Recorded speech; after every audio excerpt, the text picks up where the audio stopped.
Most men believe power comes from position, from titles, from what others grant you. They are gravely mistaken. I have observed throughout my years that true power comes from something far more dangerous, something that cannot be stripped away by circumstance, cannot be voted out by committee, cannot be destroyed by enemies. It comes from the mind that refuses to bend. You see, I have watched weak men rise to great heights while capable ones languish in obscurity. I have seen the timid command armies and the brilliant fade into nothing. The difference was never talent. It was never circumstance. It was understanding one simple truth that most men never grasp. Power is not what you possess. Power is what you project. Today, I shall teach you what I learned through decades of conflict, negotiation, and leadership. Not pretty theories from comfortable chairs, but brutal truths forged in the furnace of real consequence, because the world does not reward the deserving. It rewards the dangerous. Asterisk, asterisk. First, master the currency of fear. Asterisk, asterisk. I have learned that every human interaction operates on an invisible economy. Not money, not favors, but something far more primitive. Fear and respect. Most men spend their lives trying to be liked, hoping that affection will protect them. They smile when they should stare. They apologize when they should stand firm. They seek approval from those who should be seeking theirs. This is the path to irrelevance. I discovered early in my career that the man who controls what others fear to lose controls everything else.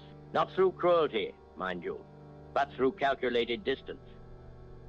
When people know you can withdraw your attention, your support, your presence, they begin to value it differently. Scarcity creates worth. Availability destroys it. Consider this carefully. The subordinate who makes himself indispensable through competence gains influence. But the subordinate who makes himself irreplaceable through mystery gains power. One can be replaced by another capable worker. The other cannot be decoded by any replacement. I have seen ministers cower before clerks who understood this principle.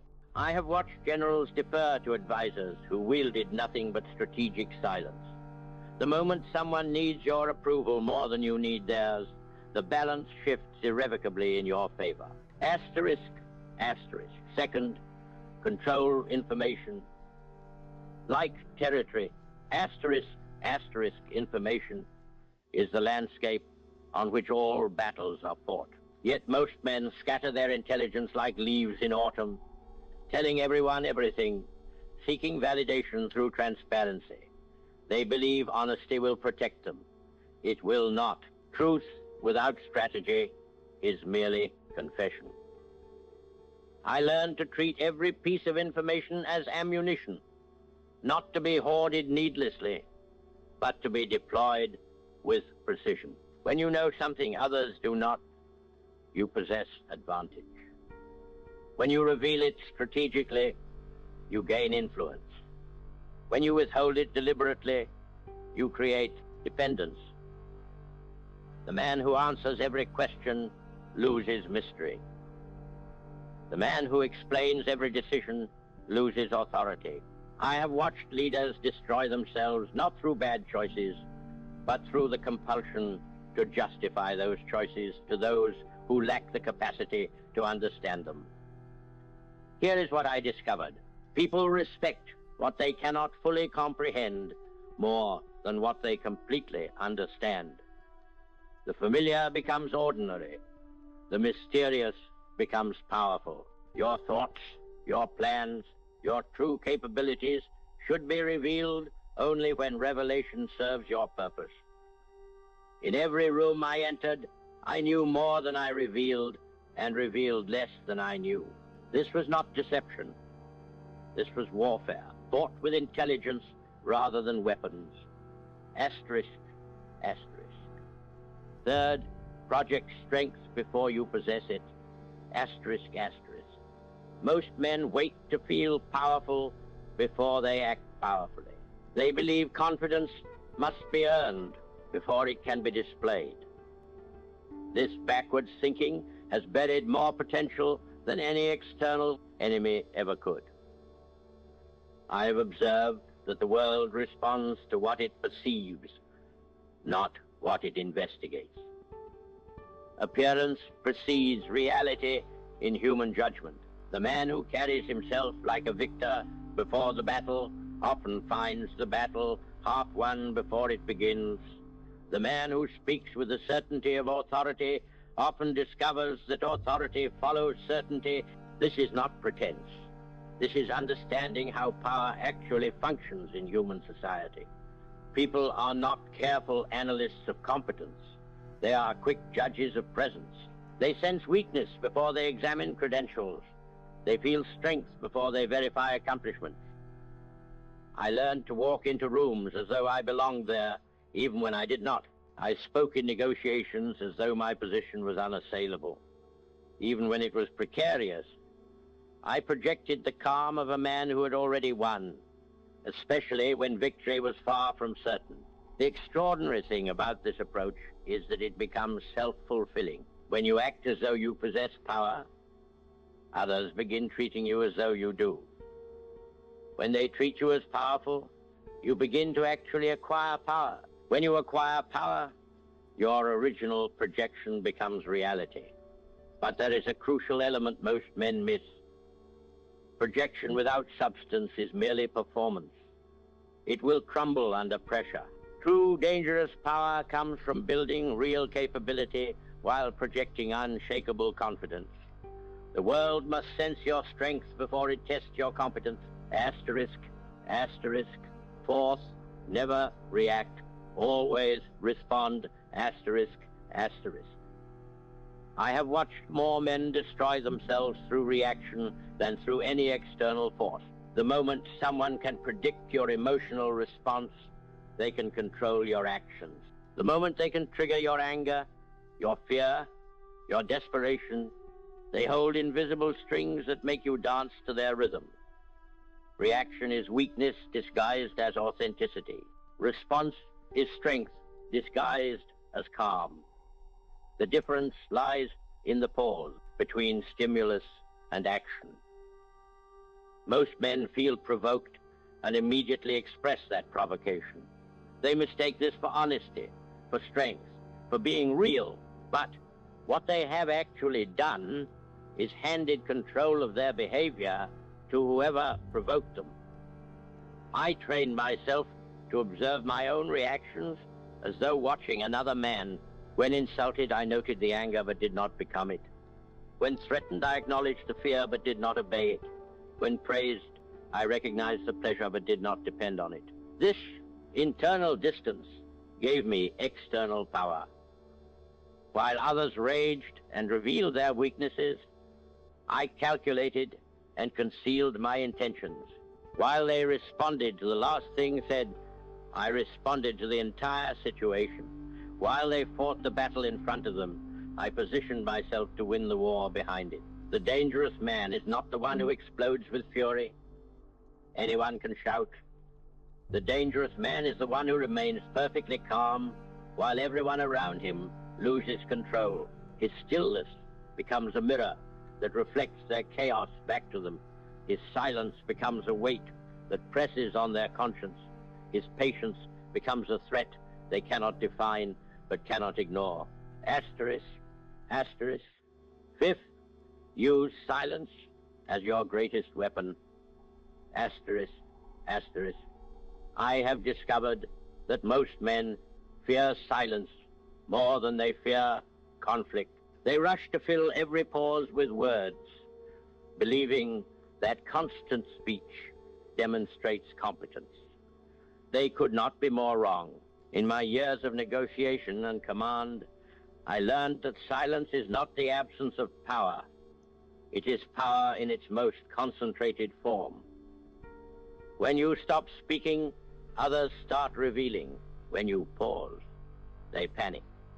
When you withdraw your voice, they begin to hear their own doubts echoing back at them. I have watched seasoned diplomats crumble under the weight of a well-timed silence. I have seen opponents surrender positions they meant to defend simply because they could not endure the tension of unspoken judgment. The weak man fills silence because he believes it makes him appear knowledgeable. The dangerous man creates silence because he understands it makes others appear foolish. Every unnecessary word you speak is intelligence handed to your adversary. Every pause you master is leverage gained over those who cannot match your discipline. I learned to count heartbeats during crucial moments. 1, 2, 3. Let them squirm. Let them wonder. Let them imagine what judgment might be forming behind your eyes. The longer you remain silent, the more they will assume you know something they do not. And often, by the end of that silence, you will. Asterisk, asterisk, 6. Control the frame of every encounter. Asterisk, asterisk. Most men enter situations hoping to be accepted by the existing order. They seek approval from whatever hierarchy they find, adapting themselves to fit predetermined roles. This is how capable men become servants to inferior minds. They mistake accommodation for strategy. I discovered that every human interaction has an invisible frame, a set of assumptions about who holds power, who sets the rules, who determines success. The man who controls this frame controls the outcome, regardless of his official position. The man who accepts someone else's frame becomes prisoner to their limitation. When I walked into rooms where I was supposedly the junior member, I did not act junior. When I faced opponents who supposedly held advantage, I did not concede that advantage. When others expected deference, I offered respect but never submission. The frame I brought with me was simple. I belong here. I have something you need. You will listen to what I have to say. This is not arrogance. This is understanding that social hierarchies are more fluid than they appear. People constantly test to see who will submit and who will command. They make these assessments within moments, often before anyone speaks. Your posture, your pace, your presence, the way you occupy space, all of these communicate your relationship to power before your words have any chance to. I have seen men with impressive credentials fade into irrelevance because they entered every room seeking permission to matter. I have seen men with modest backgrounds rise to prominence because they entered every room assuming they already did matter. The difference was never qualification. It was frame control. When you control the frame, you decide what success looks like. You determine which criteria matter. You set the terms of engagement. Others find themselves playing by rules you established without them realizing the game had even begun. Asterisk, asterisk, 7th. Master the art of strategic revelation. Asterisk, asterisk, information is worthless if poorly deployed. I have observed that most men either hide everything or reveal everything. Both approaches surrender power. The master strategist reveals selectively, creating a calculated impression that serves his purpose. Every piece of information you share should advance your position or diminish your opposition. I learned to think of my knowledge as currency, not to be hoarded meaninglessly, but spent wisely for maximum return. When I revealed a capability, it was to establish credibility. When I disclosed a plan, it was to gain cooperation. When I admitted a limitation, it was to lower enemy guard or gain sympathy. Nothing was shared accidentally. The most powerful revelation is the one that surprises. When others believe they understand your position completely, a well-timed disclosure of additional capability can shatter their confidence entirely. I have watched negotiations shift dramatically when one party discovered the other possessed resources they had not anticipated. But here is the crucial element most men miss. Your greatest strength should remain partially hidden until the moment it becomes necessary. Let others underestimate your true capacity. Let them make plans based on incomplete information about your abilities.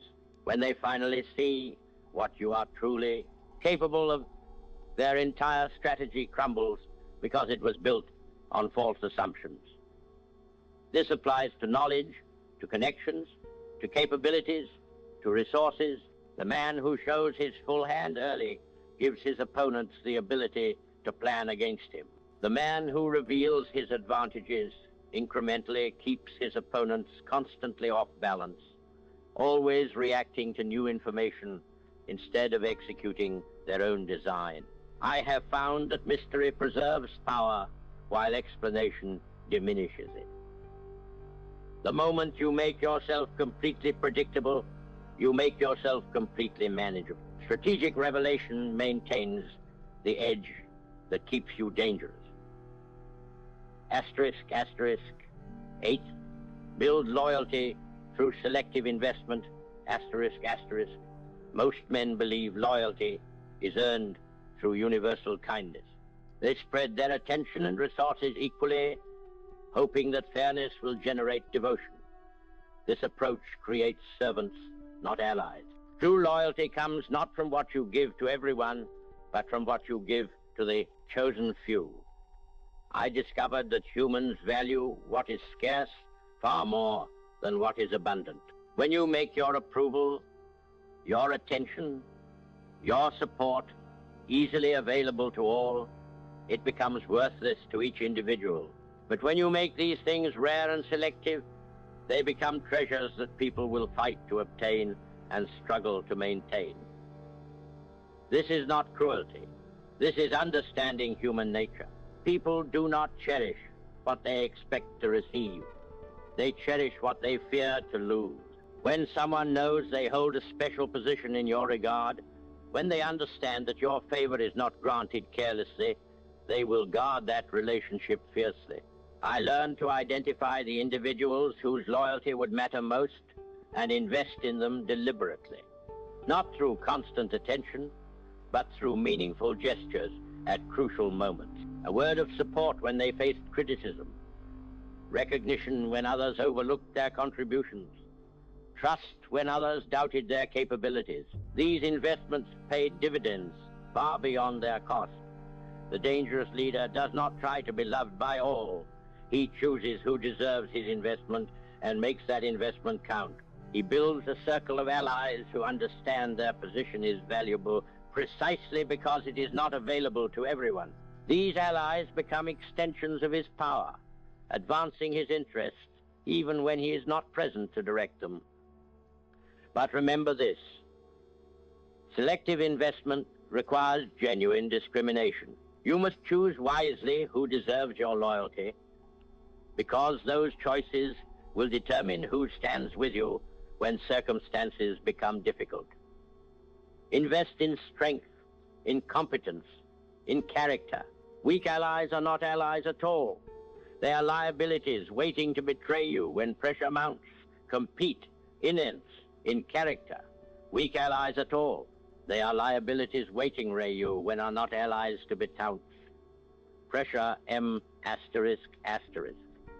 9th, transform opposition into opportunity. ***. Most men see enemies where they should see assets. They waste precious energy fighting those who challenge them, believing that conflict must always end in destruction. I have learned something far more valuable. Your greatest opponents often become your most useful tools if you possess the wisdom to wield them correctly. I discovered early in my political career that direct confrontation rarely produces lasting victory. The man you crush today may rise tomorrow with doubled fury and deeper cunning. But the man you convert, redirect, or strategically neutralize becomes permanently neutralized, not through destruction, but through transformation of purpose. When someone opposes you, ask yourself this question: What do they truly want? Not what they claim to want, but what drives their opposition at its core. Recognition, security, validation, control. Once you identify the real hunger, you can decide whether to feed it or starve it, whether to redirect it toward your purposes or away from your vulnerabilities. I have watched masterful leaders take their harshest critics and transform them into reluctant allies simply by addressing the underlying need that fueled the criticism, not through surrender or compromise, but through strategic satisfaction of legitimate concerns while maintaining complete control of the larger direction. The dangerous man does not fear opposition. He studies it. He learns from it. He uses it to identify weaknesses in his own position and strengths in his adversary that might be turned to advantage. Every attack reveals information. Every challenge exposes patterns. Every confrontation becomes intelligence gathering disguised as conflict. Remember this principle above all others. Your enemies define you as much as your friends. Choose them wisely. The quality of your opposition reflects the quality of your position. Weak men attract weak enemies. Powerful men attract powerful opposition. But only dangerous men transform that opposition into progress. Asterisk 10th. Control your own narrative, asterisk. The world will tell your story whether you participate or not. I have observed that most men allow others to define their reputation, their capabilities, their worth. They react to judgments rather than shaping them. They defend against accusations rather than establishing truths.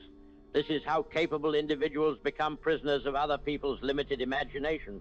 I learned that reputation is not what you deserve. It is what you project and what you control. The man who waits for fair judgment waits forever. The man who crafts deliberate impression commands respect regardless of temporary circumstances. Every interaction writes a line in the story others tell about you.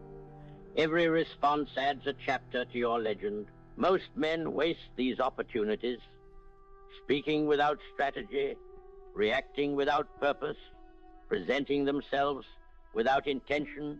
They allow random moments to define their image rather than using every moment to reinforce their chosen identity. I discovered that consistency in presentation matters more than perfection in performance. The leader who always appears calm under pressure will be remembered as unshakable, even if privately he struggled with doubt. The negotiator who always speaks with measured confidence will be known as formidable, even if some of his positions were weaker than they appeared. This is not deception.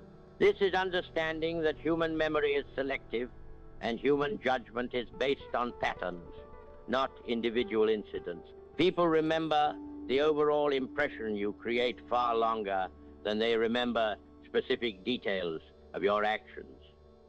Control the impression and you control the memory. Control the memory and you control future expectations. But here is the crucial element. Your narrative must be built on genuine foundation. Pretense without substance crumbles under sustained pressure. The dangerous man builds real capability while carefully managing how that capability is perceived and remembered. Asterisk 11th. Master the timing of your moves. Asterisk. I have watched brilliant strategies fail because of poor timing, and mediocre plans succeed because they were executed at precisely the right moment. Most men focus on what they will do without sufficient attention to when they will do it. This oversight has cost more victories than any tactical error. Timing is not about patience alone, though patience is essential. Timing is about reading the rhythm of human behavior, understanding when people are receptive and when they are resistant, when circumstances favor bold action and when they demand careful restraint. I learned to observe the cycles that govern all human affairs. Every organization has moments of openness and moments of defensiveness. Every individual has periods of confidence and periods of doubt. Every situation has windows of opportunity that open and close according to patterns that can be studied and predicted. The dangerous man does not act when he feels ready. He acts when conditions are optimal. He may postpone a perfectly prepared plan because the timing is wrong, or accelerate an imperfect strategy because the moment demands immediate action. He understands that the same move executed at different times can produce entirely different results. In negotiations, I watched for signs of fatigue, frustration, or urgency in my opponents. These emotional states created opportunities that did not exist during moments of their clarity and control. In leadership, I learned to introduce difficult decisions when my authority was strongest and delay controversial changes until support had been properly cultivated. The mastery of timing requires two distinct skills. First, the ability to wait without anxiety when circumstances are not favorable. Second, the ability to move decisively when the moment arrives. Most men fail at one or both. They act too quickly from impatience or too slowly from fear. The dangerous man acts at exactly the right speed for exactly the right moment. Asterisk, asterisk, 12. Build systems that outlast. You asterisk, asterisk, most men focus on immediate victories and temporary advantages. They solve today's problems without consideration for tomorrow's challenges. I have learned that true power lies not in winning individual battles, but in creating conditions where victory becomes inevitable and sustainable. I observed that the leaders who achieved lasting influence were those who built systems rather than relying on personal charisma alone. They created processes, established precedents, developed other capable individuals who could extend their vision beyond their own presence. Their power multiplied through structure rather than diminishing through absence. When you solve a problem, ask yourself this question: how can this solution become automatic? How can this victory be repeated without my direct intervention? How can this advantage be institutionalized rather than personalized? The dangerous man thinks in systems because systems create leverage that individual effort cannot match.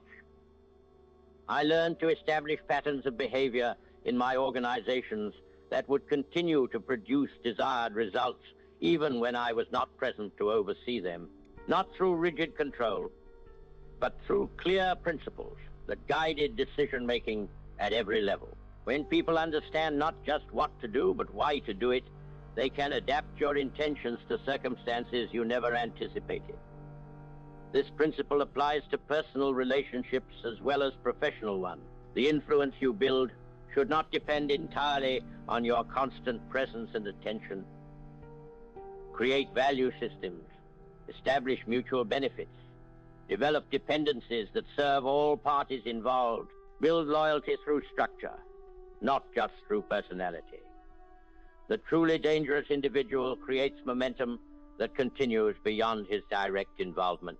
His ideas spread because they are embedded in systems that reward their implementation.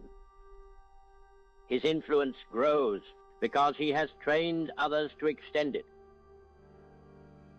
His legacy becomes inevitable because he built foundations that support lasting construction.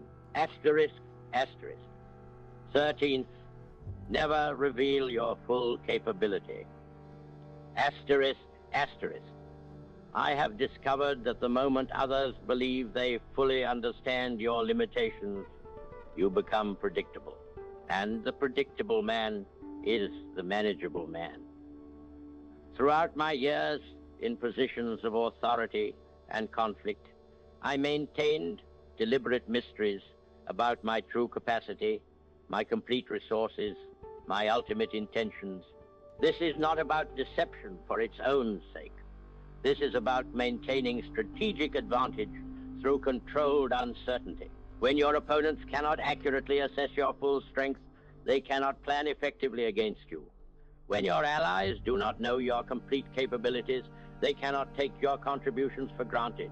I learned to reveal my abilities in layers, showing exactly what each situation required, but never everything I possessed. In negotiations, I demonstrated enough strength to command respect without displaying enough to invite coordinated opposition.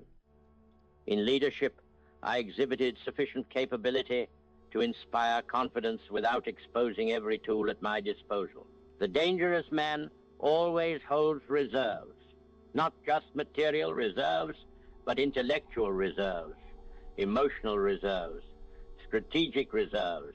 When others believe they have seen your best effort, your most creative solution, your strongest response, they feel they understand your boundaries. But the man who always keeps something in reserve can surprise when surprise becomes necessary. This principle extends beyond capability to intention as well. The moment people believe they can predict your next move, they begin positioning themselves to counter it or exploit it. Maintain enough unpredictability to keep others slightly off balance, always wondering what you might do that they have not anticipated. I have watched leaders destroy their own effectiveness by showing their complete hand too early in crucial negotiations. I have seen capable individuals limit their own advancement by making their full potential visible to those who preferred to keep them in subordinate positions. The wise man reveals his strength gradually and never completely. Your mystery is your protection.